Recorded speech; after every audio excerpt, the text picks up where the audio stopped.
មាត់ឯមាត់និយាយទៅចំពោះមាត់នេះណាមិនដឹងថាមាត់បងប្អូនដូចជាមាត់នាងខ្ញុំអត់ទេឲ្យថាទំនេរមាត់ដឹងតែចង់រកអីយកមកទំពាអីចាមិនថាជារបស់កញ្ចក់កញ្ចប់អីទេឲ្យថាបានទំពាគឺមាត់អស់ចិត្តហើយប៉ុន្តែឥឡូវនេះមាត់ក៏រៀងរើសដែររបស់ណាដដែលក៏អត់សូវញ៉ាំបានច្រើនហើយថ្ងៃនេះក៏នឹកឃើញមកធ្វើគួងចំហុយញ៉ាំចាដល់ពេលញ៉ាំទៅមាត់រៀងប្លែកដែរចាគឺថាមានដូចជាឆ្ងាញ់ឥឡូវនេះសូមបងប្អូនមកមើលពីគ្រឿងផ្សំក៏ដូចជារបៀបចម្អិនជាមួយនឹងនាងខ្ញុំទាំងអស់គ្នាចំពោះគ្រឿងផ្សំយកមកធ្វើគួងចំហុយចាមានដូចជាមើមត្រាវមានការ៉ុតហើយក៏មានជាមួយនឹងផ្សិតស្លឹកជ្រៃកណ្ដុរមានសាច់ជ្រូកចិញ្ច្រាំហើយក៏មានបន្ថែមជាមួយនឹងស្លឹកខ្ទឹមផងដែរចាឥឡូវនេះគឺនាងខ្ញុំមករំលីងខ្ទឹមសខ្ទឹមក្រហមឲ្យបានឈ្ងុយ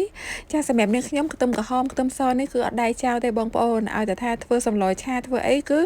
តែងតែប្រើជាមួយនឹងខ្ទឹមសខ្ទឹមក្រហមចាឥឡូវនេះបន្ទាប់ពីបំពងខ្ទឹមសខ្ទឹមក្រហមបានឈ្ងុយហើយក៏ចាក់សាច់ជ្រូកចូលទៅឆាមុនចាឆាសាច់ជ្រូកមកល្មមឆ្អិនហើយក៏ចាក់ជាមួយនឹងមើមត្រាវក៏ដូចជាមើមការ៉ុតចំពោះស្នូល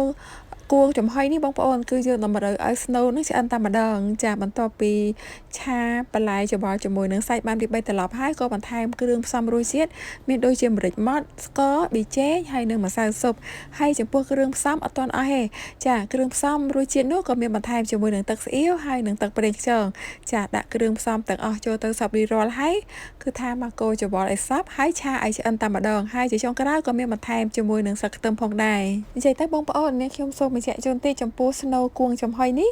រសជាតិគឺមិនឲ្យដិតទេចានិយាយទៅដាក់រសជាតិយ៉ាងណាត្រឹមថាឲ្យត្រឹមតែមានជាតិទេចាឲ្យត្រឹមតែថាសាច់ស្នូលរបស់យើងនឹងមានរសជាតិបើសិនជាយើងមិនដាក់គ្រឿងផ្សំអ្វីសោះនោះគឺពេលដែលយើងយកទៅញ៉ាំជាមួយនឹងទឹកជ្រលក់ក៏អត់សូវមានរសជាតិដែរអញ្ចឹងយើងដាក់បន្តិចទៅឲ្យតែថាត្រឹមមានរសជាតិអញ្ចឹងណា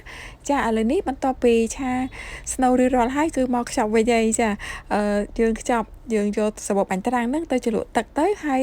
ដាក់តាដាងវាឲ្យលាស្អាតមកហើយក៏យកស្នូលហ្នឹងចូលមកដាក់ហើយយើងខ្ចប់វិញដូចតែនាងខ្ញុំបានបង្ហាញអញ្ចឹង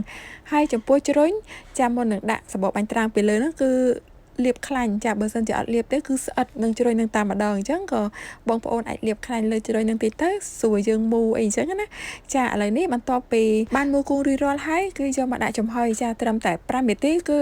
ញ៉ាំបានទេបងប្អូនចាពីព្រោះអីស្នូក៏បានឆ្អិនអញ្ចឹងហើយយើងត្រឹមតែថាមកកម្ដៅដូចកម្ដៅបាញ់ត្រាំងហ្នឹងឲ្យឆ្អិនផងដែរតែប៉ុណ្្នឹងទេចាឥឡូវនេះគួងចំហុយរបស់នាងខ្ញុំគឺបានរៀបចំរួចរាល់ហើយ